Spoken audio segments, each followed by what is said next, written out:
Welcome to From the Pilot Seat.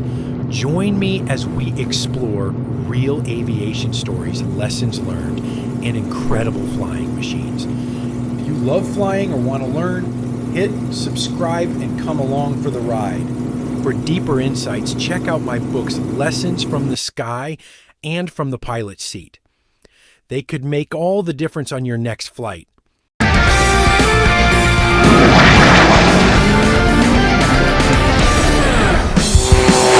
Over the next 5 episodes of Flight Path TV, we're going to give you an exclusive insight into the dangerously dynamic world of aerobatics, with a section called In the Loop, hosted by legendary Australian pilot Matt Hall. Hi, I'm Matt Hall, and welcome to my office. After just 1 year flying the Red Bull circuit, Matt has stunned race fans by coming 3rd overall in the 2009 competition. What's even more amazing is that this international racer is a small-town boy. Brought up on a farm in New South Wales and now based at a tiny airfield in the Australian countryside. It turns out that young Matt had avgas in his blood from the day he was born. I've been flying for longer than I can remember. My grandfather and father were and are still pilots. So my first memory of a plane, I'm probably about 3 or 4 at the time, but I was flying ever since then. So I guess that means I've been flying for 35 years if you add it up that way. Before he went to school, there was absolutely no doubt in his mind he was going to fly. No doubt in mine either. He was just hooked on it from a very, very early age. I got my powered licence just as I was leaving school. From there, I joined the Air Force and then spent the next 18 years running around the world flying jet fighters. So very privileged to have done that. Matt's Top Gun training came to the fore during the Second Gulf War, when real enemies were trying to shoot him down. I'd done a huge amount of training in defensive manoeuvres about simulated weapons being shot at me. So when I did actually get shot at, it's like, well, there it is, that's what it's like, and I just kind of did what I was supposed to do. I do remember though, after the first time I got shot at, I defended against the AAA, defended against it, came off, and then I thought, geez, I wonder if I sounded cool on the radio. Back in Australia, Matt was asked to become a trainee Red Bull air racer. And 1 year later, he took it up full-time with great success. Very proud of him. I mean, he's achieved one heck of a lot. He's done really, really well.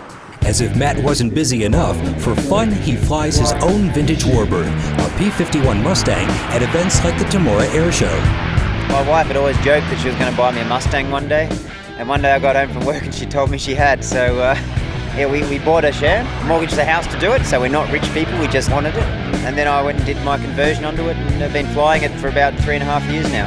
For Flight Path TV's In the Loop segment, Matt will be flying not the Mustang, but his own Giles 202. Under the hood has a 4-cylinder engine that produces about 230 horsepower with a 2-blade Hartzell floor on it. And this thing can go straight up for over 2,000 feet. It can roll at almost 500 degrees a second and has no problem going to 12G. The wing of the Giles is very much like most unlimited aerobatic monoplanes these days. First of all, it has what we call a symmetrical wing profile. The wing is the same shape on the top and bottom, whereas normal aircraft have a flatter bottom and a curved top to give it the lift. The other thing about unlimited monoplanes is the size of the ailerons. Check this thing out, look how big that is. Okay, right up at the wingtip here you can see it's almost half of the chord of the wing. And it goes all the way back to the fuselage. So full span ailerons, very big chord on the ailerons, and that's what gives us our massive rate of roll at high speed, and it also gives us our tremendous control of the wing when we're below the stall, or even going backwards like you see in the torque roll. The seat is reclined at 45 degrees, and my feet are elevated up level with my hips. So that means that when I'm pulling G, there's less distance vertically from my heart to my brain, so I don't suffer G-induced loss of consciousness. So keep watching the next 5 programs when Matt Hall will give you the lowdown on snap rolls, flat spins, stall turns, and Cuban 8s. So make sure you reserve your seat the next time when I take you in the loop. If you love flying or want to learn, hit subscribe and come along for the ride. For deeper insights, check out my books, Lessons from the Sky and From the Pilot Seat. They could make all the difference on your next flight.